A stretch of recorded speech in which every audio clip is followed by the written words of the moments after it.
UP चुनाव 2027 से पहले चुनाव आयोग ने उत्तर प्रदेश में जो बड़ी चुनावी एक्सरसाइज की, स्पेशल इंटेंसिव रिवीजन के जरिए वोटर लिस्ट शुद्धिकरण किया गया।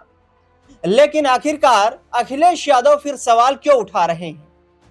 चुनाव आयोग के तमाम आंकड़ों के मुताबिक करीब 2.5 से 3 करोड़ के बीच वोट यूपी में कट चुके हैं। अखिलेश यादव मुखरता के साथ आवाज उठाते हुए भी नजर आ रहे हैं। राज्य चुनाव आयोग और इसके साथ साथ केंद्र चुनाव आयोग से सवाल भी पूछ रहे हैं। लेकिन बड़ा सवाल यह है कि आखिरकार मायावती और चंद्रशेखर रावण आजाद, जो कि यूपी में बड़े पॉलिटिकल स्टेक होल्डर हैं, बड़े राजनेता के तौर पर अपने आप को स्थापित करने में जुटे हुए हैं। चंद्रशेखर के लिए आगामी वक्त की राजनीति बहुत महत्वपूर्ण है।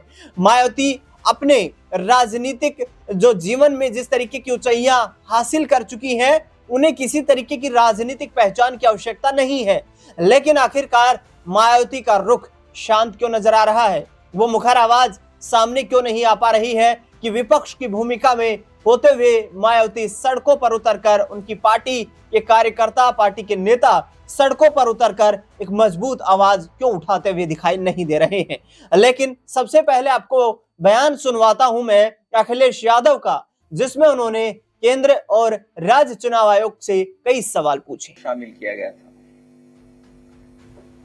कई विभागों के अधिकारी इस काम में शामिल किए गए थे और उसके माध्यम से उत्तर प्रदेश, जो सबसे बड़ा स्टेट है देश का, एसआईआर का काम चल रहा था। स्पेशल रिवीजन जो हो रहा है वोटर लिस्ट का, किसी भी पॉलिटिकल पार्टी ने विरोध नहीं किया और सभी पॉलिटिकल पार्टी के बीएलए जो जितने जहां बना सकता था उसने बनाया और ये पूरे उत्तर प्रदेश में एक्सरसाइज हुई। अब जब ड्राफ्ट मतदाता सूची आ गई है, तो जैसी आशंका थी कि लगभग 3 करोड़ वोट उसमें काट दिए जाएंगे। हम लोग आशंका केवल 3 करोड़ वोट की कर रहे थे, लेकिन उसी दौरान जब ड्राफ्ट वोटर लिस्ट नहीं आई थी, उस समय देश के इकलौते सबसे बड़े उत्तर प्रदेश के मुख्यमंत्री जी, उन्होंने कहा कि लगभग 4 करोड़ वोट उनके कटने जा रहे हैं, जिस समय किसी को जानकारी नहीं थी कि कितने वोट काटे जाएंगे, कितने वोट कटेंगे। उस समय उत्तर प्रदेश के मुख्यमंत्री जी ने अपने नेताओं के, अपने कार्यकर्ताओं और अधिकारियों के बीच में ये कहा कि 4 करोड़ वोट कटने जा रहे हैं, वो भारतीय जनता पार्टी के हैं।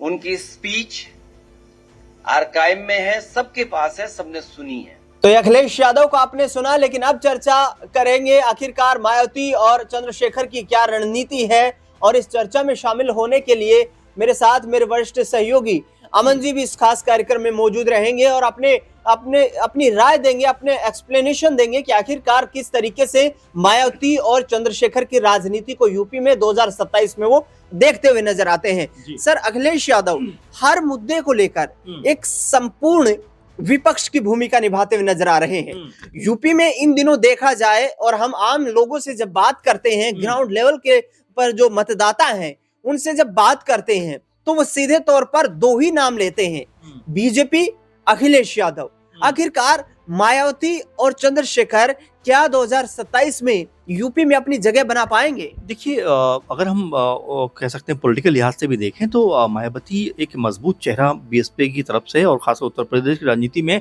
महिला चेहरे के तौर पर रही हैं। लेकिन अगर बीते दिनों 2-4 कह सकते हैं साल पहले तक की भी बात करें तो मायावती उतनी एक्टिव दिखाई नहीं पड़ती। आज़ाद ने भी बारंबार अपने बयानों में ये बात कही है कि बहन जी एक समय सबसे मजबूत नेता हुआ करती थी, लेकिन जिस तरह से वो खामोश हुई हैं, जिस तरह से वो चुप हुई हैं, उसी वजह से उन्हें राजनीति में उतरना पड़ा है। लेकिन यहाँ पर अहम बात ये हो जाती है कि 27 की अगर हम रणनीति की बात करें तो मायावती आखिर किस रणनीति के तहत जाना चाहती हैं, एसआईआर के मुद्दे पर खुलकर क्यों नहीं बोल पा रही। हालांकि एक दो बार आवाज उनकी बुलंद हुई है, लेकिन जिस तरह से मुखर आवाज होनी चाहिए थी वैसा दिखाई नहीं पड़ा। अब तक अखिलेश यादव लगातार सवाल उठा रहे हैं, राज्य जो चुनाव आयोग है और केंद्र चुनाव आयोग है, दोनों के ऊपर सवाल उठा रहे हैं कि दोनों के आंकड़े में जिस तरह से कह सकते हैं कि समानता नजर नहीं आती, अलग अलग उसमें आंकड़े दिखाई पड़ते हैं, उसको लेकर लगातार वो जवाब देने की और जवाबदेही तय करने की बात करते हैं। लेकिन वो आवाजें मायावती जी की तरफ से बुलंद होती हुई दिखाई नहीं पड़ती। आकाश आनंद यूं तो हर एक मुद्दे पर अपनी राय रखते हुए दिखाई पड़ते हैं, लेकिन एसआईआर के मुद्दे पे कहीं ना कहीं वो भी खामोश दिखाई पड़ते हैं, क्योंकि आप देखेंगे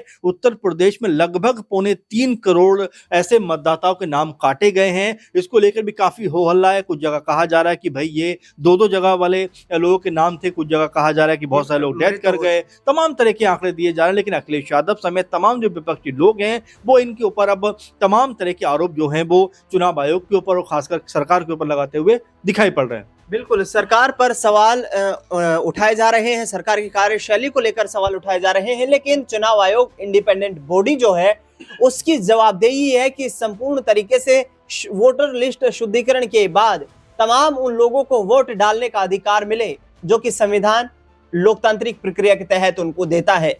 लेकिन जिस तरीके से उत्तर प्रदेश में अखिलेश यादव आवाज उठा रहे हैं, उत्तर प्रदेश में जिस तरीके से चुनावी वोटर लिस्ट शुद्धिकरण को लेकर वो सवाल उठा रहे हैं, राजा भैया पूर्वांचल की राजनीति में जो मजबूत पकड़ रखते हैं उन्होंने भी ये बात कही है। और पिछले दिनों एसआईआर प्रक्रिया के दौरान कथित तौर पर वर्कलोड होने के चलते जिस तरीके से बीएलओज की जो डेथ का मामला सामने आया, उसको लेकर राजा भैया ने कई सवाल सरकार से पूछे। इसके बाद राजा भैया अब वोट कटने को लेकर भी सरकार से सवाल पूछते हुए नजर आ रहे हैं कि सरकार, चुनाव आयोग क्या कदम उठा रहा है यूपी में उन लोगों के लिए कि जिनका नाम कट गया है वो वोट डालने से वंचित न रह पाए।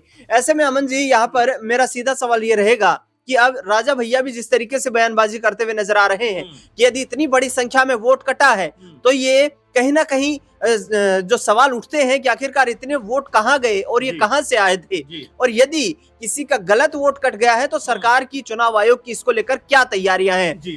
अखिलेश यादव के सुर में सुर मिलाना, क्या राजा भैया 27 के विधानसभा चुनाव से पहले अखिलेश यादव के साथ कोई चुनावी गलबैया करते हुए नजर आ सकते हैं? देखिए दिनेश, अगर आपको याद हो 2024 से पहले ठीक ऐसा लग रहा था राजा भैया बीजेपी के साथ जाने वाले हैं। जो इस तरह से उनका अंदाज भी रहता है और जिस तरह से उनके बयान भी रहते हैं, हर कोई मान रहा था कि राजा भैया बीजेपी के साथ खड़े होंगे।